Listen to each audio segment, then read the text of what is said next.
Olá, sou Marta Neves, uma das organizadoras da Trilha para a Espiritualidade.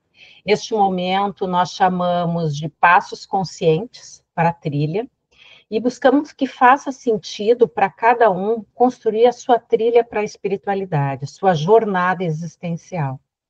Então, para conectar com ideias que sejam transformadoras, para descobrir caminhos que tornem, então, cada vez mais rica e significativa a trilha de cada um. Então, para conversar hoje, nós convidamos Ian Carla Kramer. Bem-vinda, Ian Carla.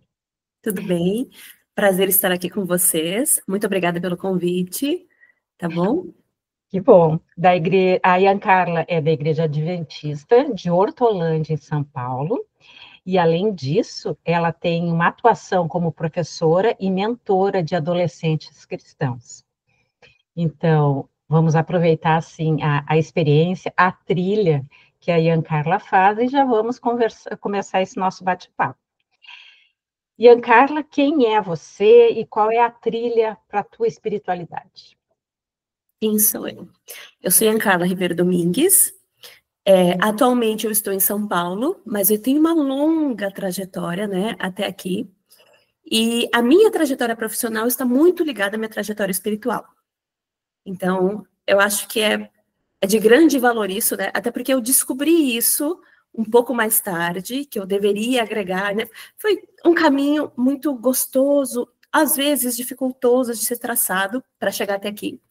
Mas hoje eu trabalho com jovens e adolescentes, trabalho como professora de projetos de vida e também como mentora, orientadora vocacional de adolescentes e jovens cristãos, né?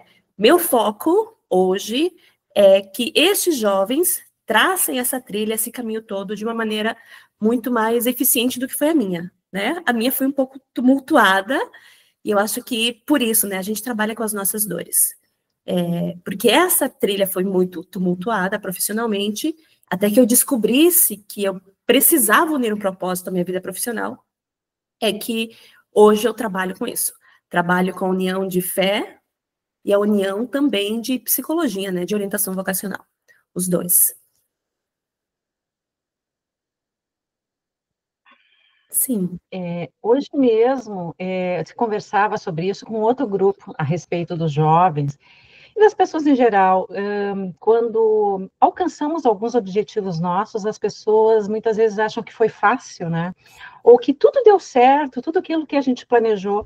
E como é importante compartilhar isso, né? Que às vezes as coisas não são fáceis, muitas vezes elas não são fáceis mesmo.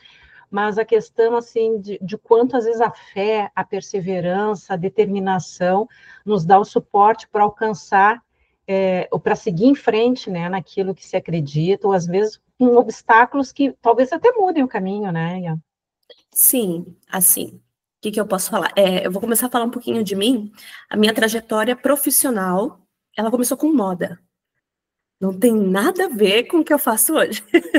Mas mesmo nisso, eu entendo, né? Que eu fui traçando um caminho através... Primeiro eu pensei quais habilidades que eu tinha, quais talentos que eu tinha, né? Que a gente foca muito nisso.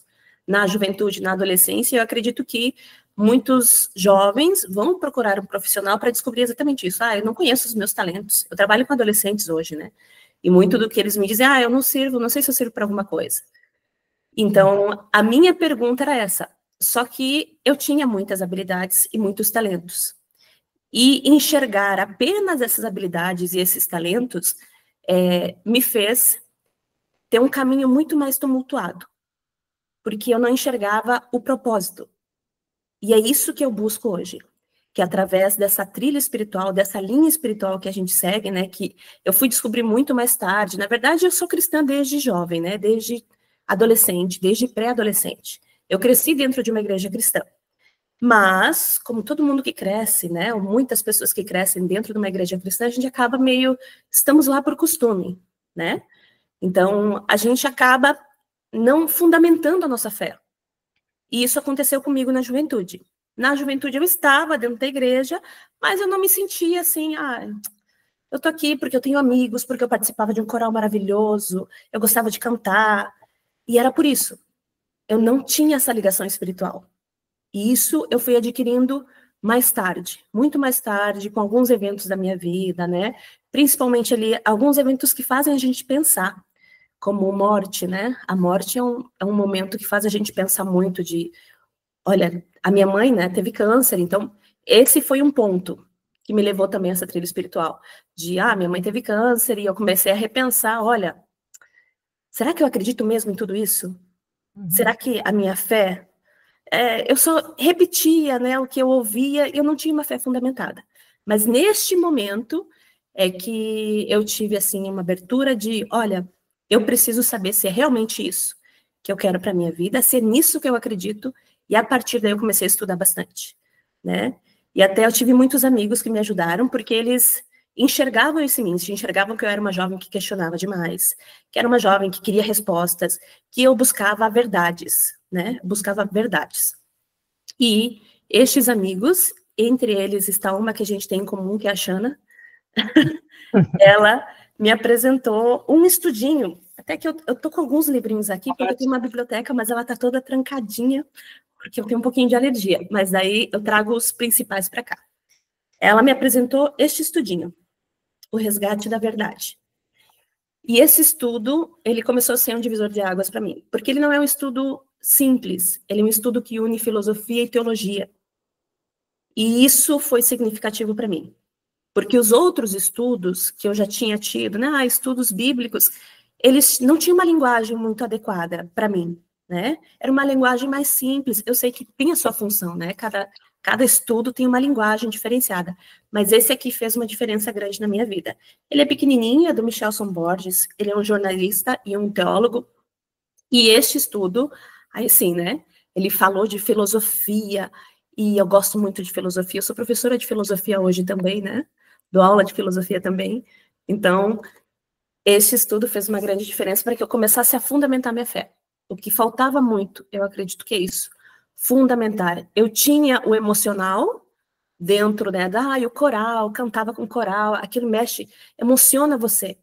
Uhum. Mas na nossa trilha espiritual, na nossa vida espiritual, apenas o emocional não fundamenta nada. A gente precisa da união do racional e do emocional. E a partir disso, da união do racional, né, do estudo racional da Bíblia, que é a base da Igreja Adventista, né, que a gente estuda realmente a Bíblia, né? Uhum. Se nós formos falar aí nas crenças fundamentais da Igreja Adventista, são 28. Mas, se eu puder citar algumas que são pontuais, essa da Bíblia, do estudo da Bíblia como um todo, né? Nós estudamos todos os sábados, a gente tem uma lição, nós temos classes divididas, né, dentro da Igreja Adventista. Então, esse estudo foi fundamental para mim, e foi aquilo que eu pude realmente dizer, olha, realmente, é nisso que eu acredito, é isso que eu quero para mim. Me trouxe a satisfação, perdi aquela sensação de não sei no que acredito, não sei se é verdade, não. E eu acho que isso faz muita falta dos nossos jovens hoje, né? Uhum. Eles têm muita informação, mas eles não absorvem essa informação, eles não estudam essa informação e acabam repetindo alguns discursos. Eu era uma repetidora de discursos, né? Eu disse, eu sou cristã, mas não sei se é exatamente assim, né? E a partir disso, do estudo realmente, é que eu pude fundamentar minha fé de forma muito mais racional, né? E hoje eu trabalho com isso, com a união, né, da ciência e da fé, porque elas andam juntas. Eu não creio, né? A gente tem um texto no Louis Pasteur que fala isso, né? Que a ciência, ela precisa estar ligada à fé. Tá bom? Muito, muito rico, muito profundo, Ian Carla, e recentemente teve uma entrevista com o nosso cientista, o Nico Delis, né, e ele traz muito sobre a ciência e o foco no desenvolvimento da humanidade, de trazer benefícios à qualidade de vida da humanidade.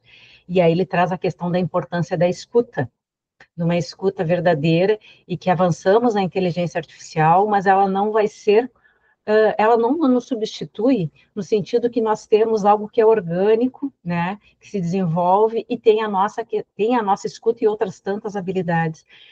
E quando tu fala, me lembrou disso, porque é parar para estudar, para escutar, para ter esse momento de reflexão e linkar com situações da vida que acontecem, né? Porque às vezes são situações dolorosas que passamos, mas são momentos ao mesmo tempo muito ricos, né? E que se nós estamos atentos, e se temos esses apoios que tu encontrasse, que foram pessoas, que foram livros, que foram espaços, tu enxerga as situações com outros olhos, né? A gente ressignifica, né, esses momentos. Hoje eu enxergo todos esses momentos de dificuldade que eu passei como momentos de aprendizado. Eu falei um pouco sobre os talentos, né? Eu sou neurodivergente, eu tenho altas habilidades, superdotação, e isso eu fui descobrir mais tarde na minha vida adulta. Então, por isso, a minha trilha profissional foi muito complicada. Porque tudo que eu fazia, eu me apaixonava, eu gostava. Então, se eu focasse nos talentos, que foi o que eu fiz inicialmente, eu estava perdida. Eu tive que focar, mudar a visão e enxergar o propósito por trás disso, que é algo que falta, né? Muitas vezes eu falo com os meus alunos, né? E eles vão, fazem consultas, vocês querem saber muitos talentos, mas talento é uma coisa que a gente também pode adquirir, né? Já o propósito, não. O propósito é diferenciado. E o propósito passa muito pelas nossas dores, né? Pelas nossas experiências de vida. A minha dor na adolescência e na juventude foi em relação à minha profissão, porque eu tinha muitas habilidades. Logo, essa dor eu vou transformar e ressignificar depois, orientando jovens a enxergarem a profissão de outra forma. A minha dor de perder a minha mãe foi muito... Eu tinha só ela, né? Sou boliviana, caí no Brasil, caí no Rio Grande do Sul, então, e tinha só minha mãe e minha irmã. Eram 3, né? Era o nosso triângulo ali. No momento que a gente perdeu uma, nós ficamos, assim, tentando entender, né? E agora? O que eu faço com isso? Agora não tem mais ninguém para cuidar de mim, né? Minha mãe morreu, não tenho pai. E a partir disso também eu enxerguei que Deus trabalhou na minha dor, né? Eu entendi melhor a minha fé a partir disso, eu busquei fundamentar minha fé a partir disso e compreendi que eu não estava sozinha. E hoje eu me sinto muito mais segura. Em todas as atitudes que eu tomo, as posições que eu tomo, eu me sinto mais segura, porque eu sei que eu estou amparada por alguém que é muito maior do que eu. Acho que, assim, esse teu relato, nesse primeiro momento, assim, ele conecta comigo, conecta com certeza com quem assiste a tua fala. E se as pessoas quisessem conhecer mais a Igreja Adventista, a sua filosofia, de que forma tu pode nos apresentar, assim, rapidamente, para quem desejar procurar mais? A Igreja Adventista. Sim. A Igreja Adventista do Sétimo Dia, hoje, ela é uma organização que ganhou até um dos prêmios da igreja mais organizada, né? Que tem, porque ela realmente é muito organizada. E eu frequento o NASP aqui, né? O NASP Hortolândia, que é uma igreja que está dentro de um centro universitário, né? E aqui dentro, né? Primeiro convite que eu faria é vá lá no Google e procure onde é que fica a Igreja Adventista mais próxima, né? De você. Com certeza vai ter uma pertinho de você. Segunda coisa, não vá atrás de grupos de internet, não fique vasculhando assim, porque tem muita desinformação por aí, né? Então, vai lá. A primeira coisa que eu digo para qualquer, não é só para a Igreja Adventista, mas para qualquer denominação que você queira conhecer, vá direto à fonte. É a melhor forma, né? E dentro da igreja, nós trabalhamos com lições. Essa parte eu acho muito interessante, porque é uma igreja organizada, então nós temos lições ali, né? Cada classe, nós temos classes. Sábado pela manhã são os nossos cultos, e nós temos classes de acordo com a faixa etária, né? Este primeiro momento de culto são as classes, e depois a gente tem um culto, assim, onde vão todos, né? E a partir dali é que a gente tem um estudo focado principalmente na palavra de Deus, na Bíblia, né? A igreja, ela acredita, como eu já falei, né? Ela acredita na Bíblia. A nossa base é a Bíblia, tanto o Antigo quanto o Novo Testamento. Então, se você for procurar, temos vários estudos, né? Visita uma igreja, a gente tem ali quem oferece estudo bíblico, uns estudos para que você comece a desvendar o que é esse texto bíblico que é tão rico, né? É muito rico o texto bíblico. E a Bíblia, ela não é um amuleto, Eu sei que muitas vezes a gente usa assim, né? De, eu tenho uma Bíblia parada lá há 10 anos, está no meio da minha sala aberta em Salmos. Né? Geralmente Salmos ou 23 ou 119. Está ali abertinha. Mas ela foi feita para ser estudada.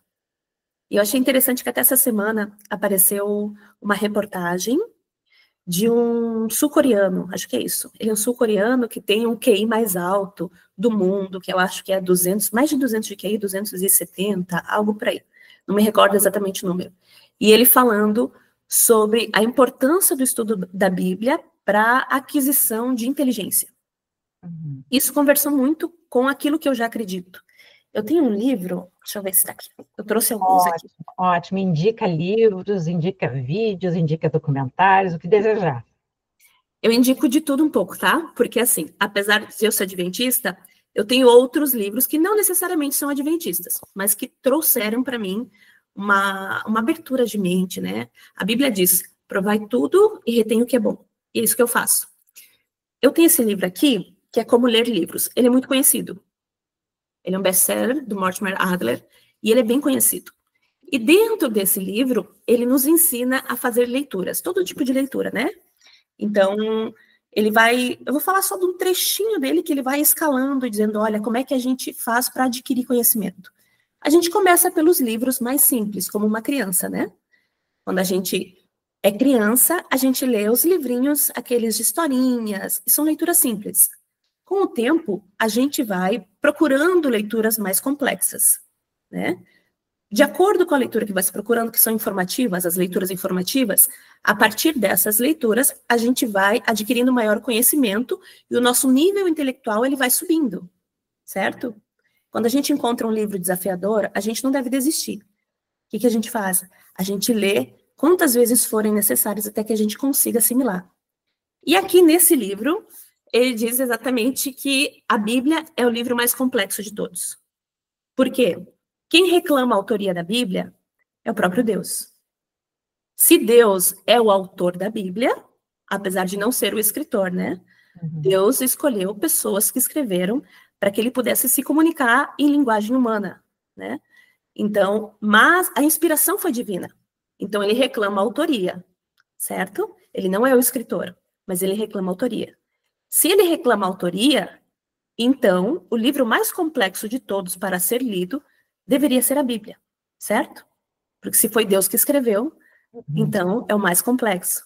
E para que a gente consiga chegar a esse nível, digamos, de intelectualidade, a gente não vai chegar, né, no nível intelectual de Deus. Não é possível. Ele é onipresente, onipotente, não tem como. Mas não quer dizer que a gente não tem que tentar, né? Não temos que tentar sermos cada vez mais semelhantes ao próprio Deus, ao próprio Jesus. Então, essa leitura da Bíblia, esse estudo da Bíblia, vai realmente abrindo a nossa mente, né? E esse apoio, antes do sul-coreano ali, do super gênio falar, a gente já sabia, já estudava sobre isso com outros livros de apoio, inclusive este aqui, que não é de um adventista, né? Ele fala sobre isso, sobre a aquisição do conhecimento através das leituras, da intelectualidade, e como a Bíblia ela é eficiente para isso, né? Desde as crianças. Como é que a gente ensina crianças? A gente conta as historinhas. Como é que a gente ensina valores e virtudes para as crianças? Nós contamos as historinhas da Bíblia, né? Eu tenho uma filha de 6 e outra de 16. O estudo da Bíblia que eu faço com cada uma delas é bem diferenciado, né? Para a pequenininha, eu estou ensinando as virtudes, os valores, e eu faço isso através das histórias da Bíblia. Para minha filha mais velha, ela já estuda uma lição, que é essa aqui, a lição dos jovens, ó, que é escrita, né, cada trimestre é trocado, e tem um tema bíblico aqui dentro. Este trimestre estamos falando do Êxodo. Então, a gente destrincha todo o livro do Êxodo, estudamos todo o livro do Êxodo com os jovens, né? Então, eu estudo essa aqui com ela.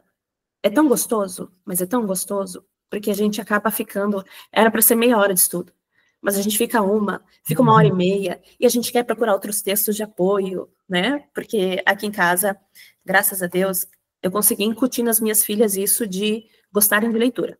A minha mais velha gosta muito de ler e gosta de adquirir conhecimento.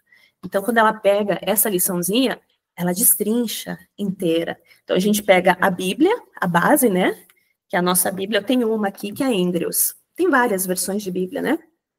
Essa aqui eu gosto porque ela é comentada.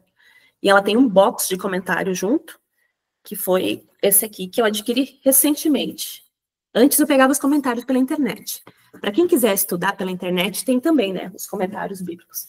Eu adquiri esse box, que vem, né, com os comentários de todos os livros da Bíblia. Como é que se chama esse box? Comentário bíblico Andrews. Andrews, aham.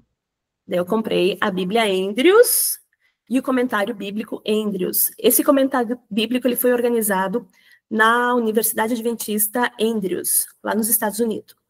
Então, ele está bem... É um estudo feito por muitos anos.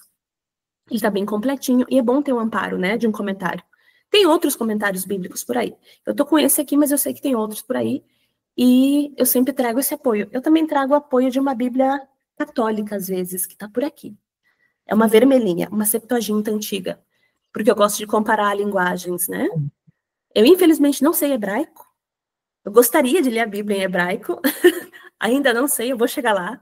Mas, como eu não tenho essa né, aquisição ainda da linguagem hebraica, eu procuro fazer a comparação das linguagens, né? Então, sim, eu estudo dessa forma, né? Quando a gente senta para estudar a Bíblia, é um momento prazeroso. Eu faço isso com a minha filha mais velha. Tenho os meus momentos também de meditação sozinha, né? São os meus momentos de oração.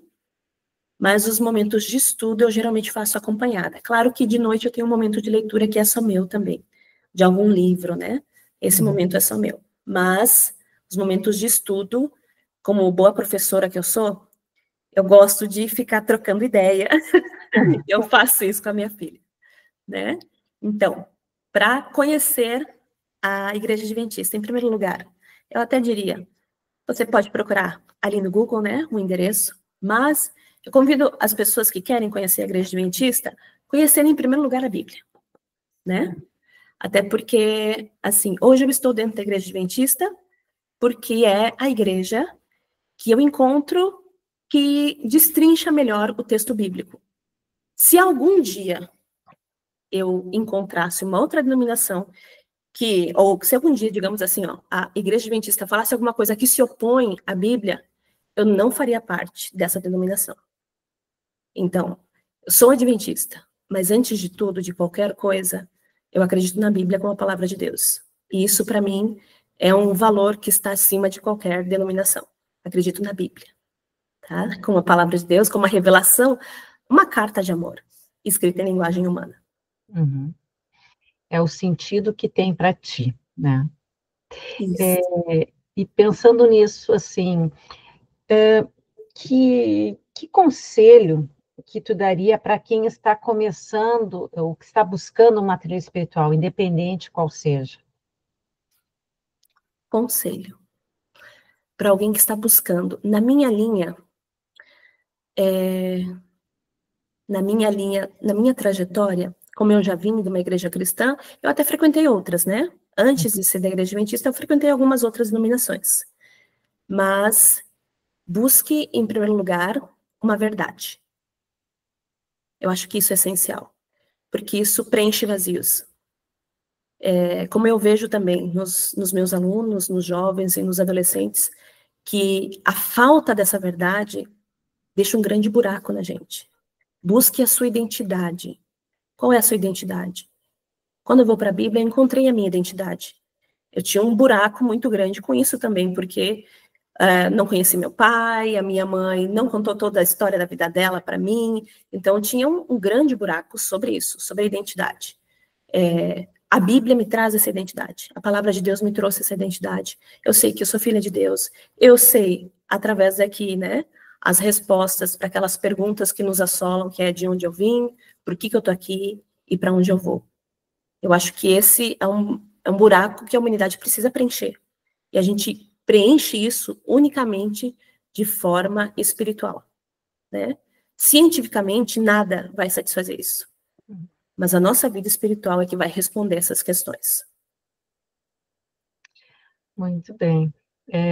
O tempo ele vai passando muito rápido, a vontade que dá é continuar, mas aqui é só para despertar, assim, para trazer essas diferentes vertentes filosóficas, religiosas, para contribuir para a trilha de cada um, como já foi dito aqui. Mais alguma dica de livro, de vídeo, que te ocorra, assim, para passar para as pessoas? Sim, assim, de vídeos, a gente tem meditações, isso eu acho muito gostoso, né? Meditações? Meditações. Ah, Né? legal. Todo ano é lançada uma meditação. Este ano tem também para as faixas etárias, né? Mas eu estou falando hoje para adultos, digamos, tá? E para jovens também. Essa aqui também dá para jovens. Descobertas da Fé é um devocional do Rodrigo Silva, que é um adventista que eu acho que muita gente conhece já, né? O Rodrigo Silva.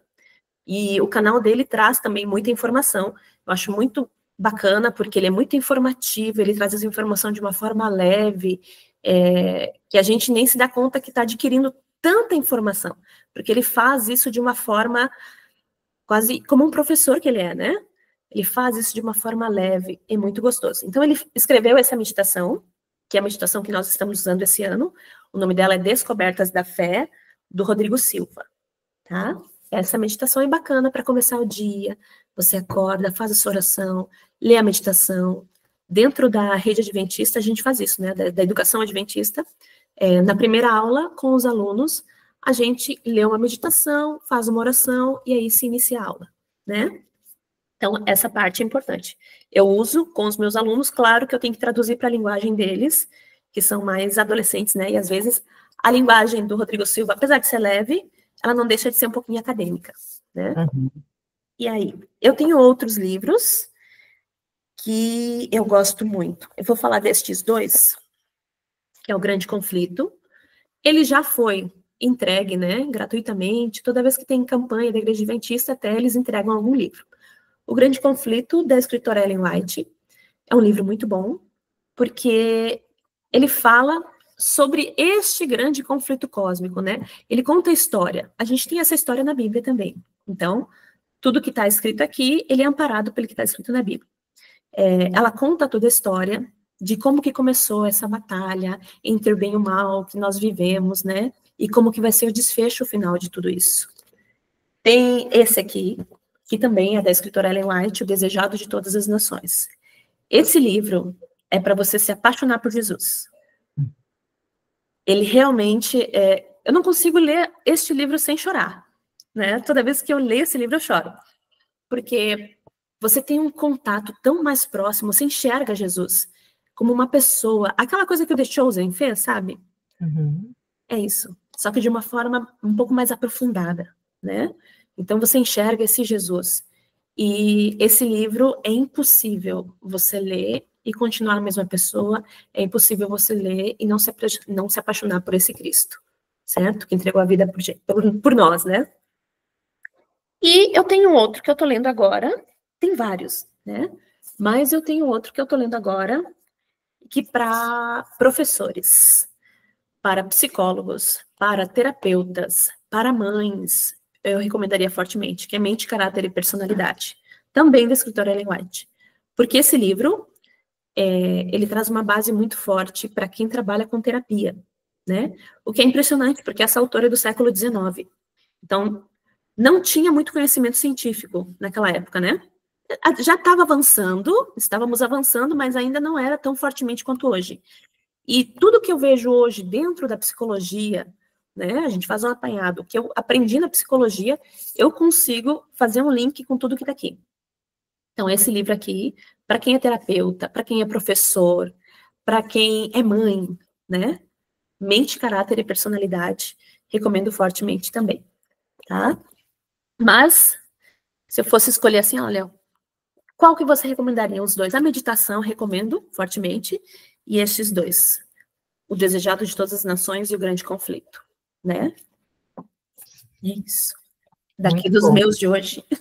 Já fiquei com vontade de ler algumas coisas aí também. Me toca muito a história de Jesus, me toca muito a pessoa Jesus A também. pessoa de Jesus. É. A didática dele. A gente lembra... Hoje, né, a gente fala muito de storytelling. Nossa, estamos falando... Gente, Jesus fazia storytelling já no primeiro século. Uma didática incrível. Didática incrível, de contar as histórias, falar através de parábolas, né? E assim ele atingia todos os públicos. Uhum. Então, se os professores de hoje tivessem essa didática, nossa, a sala de aula seria outra coisa. Né? Se as mães tivessem essa didática também em sala de aula, né? Contar essas histórias dessa forma, que é o que a gente tenta fazer, mas não com tanta maestria quanto Jesus a gente faz, né? Mas a gente tenta fazer, a gente vê um resultado bem diferente, realmente, dos nossos filhos, dos nossos alunos. Sim. Nós vamos fechando a nossa conversa aqui e eu vou te trazer um desafio que a gente nem combinou. Tu falasse das histórias, né, de que Jesus trazia. Que mensagem, assim, final tu traria aqui para quem nos assiste, destacando alguma das histórias que mais te tocam? Se puder resgatar alguma dessas histórias que Jesus compartilhou, trazendo uma mensagem para quem assiste. Algumas das histórias que Jesus compartilhou.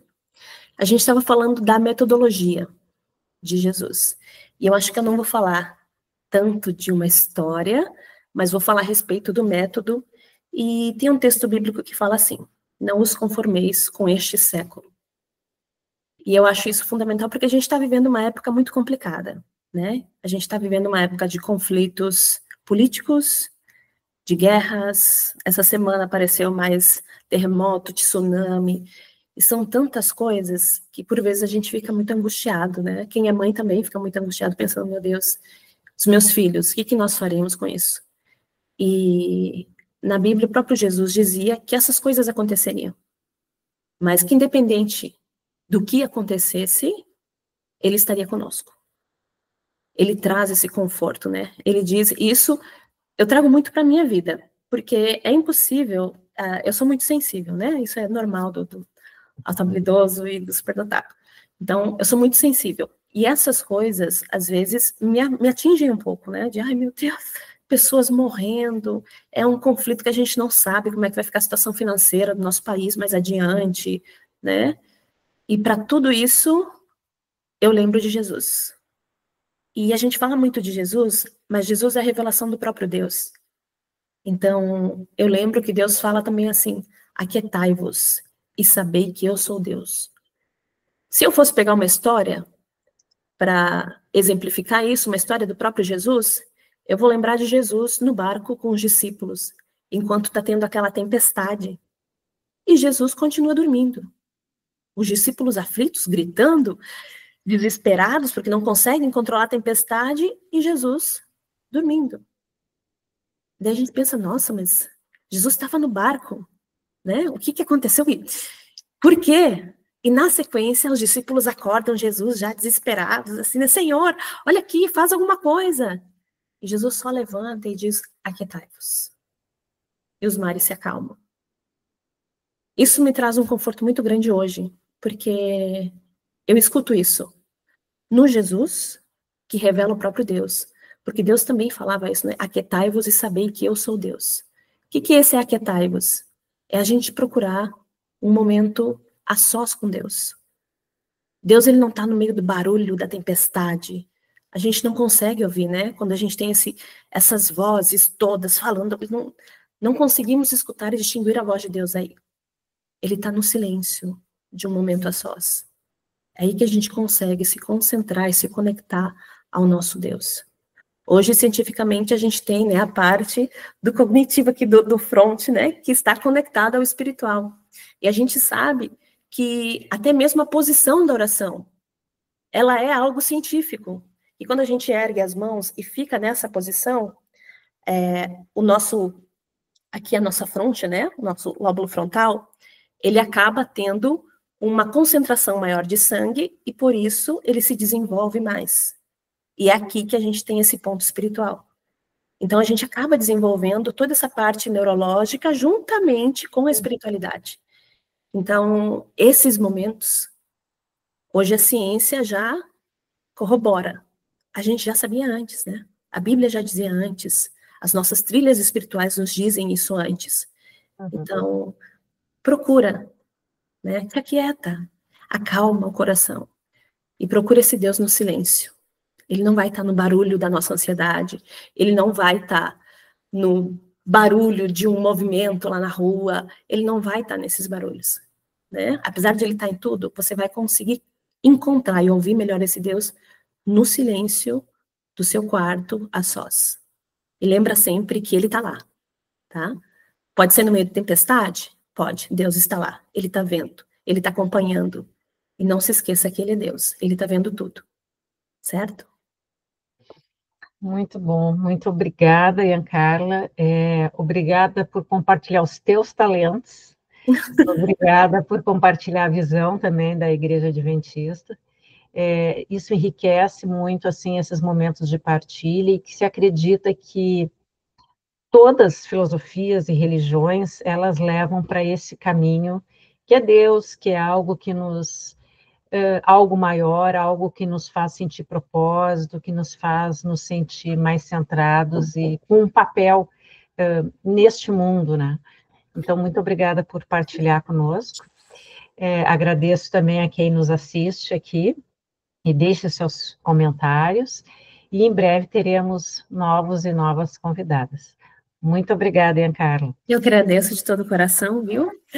E fiquem com Deus, obrigada pelo convite, e espero ter contribuído de alguma forma. Tá bom?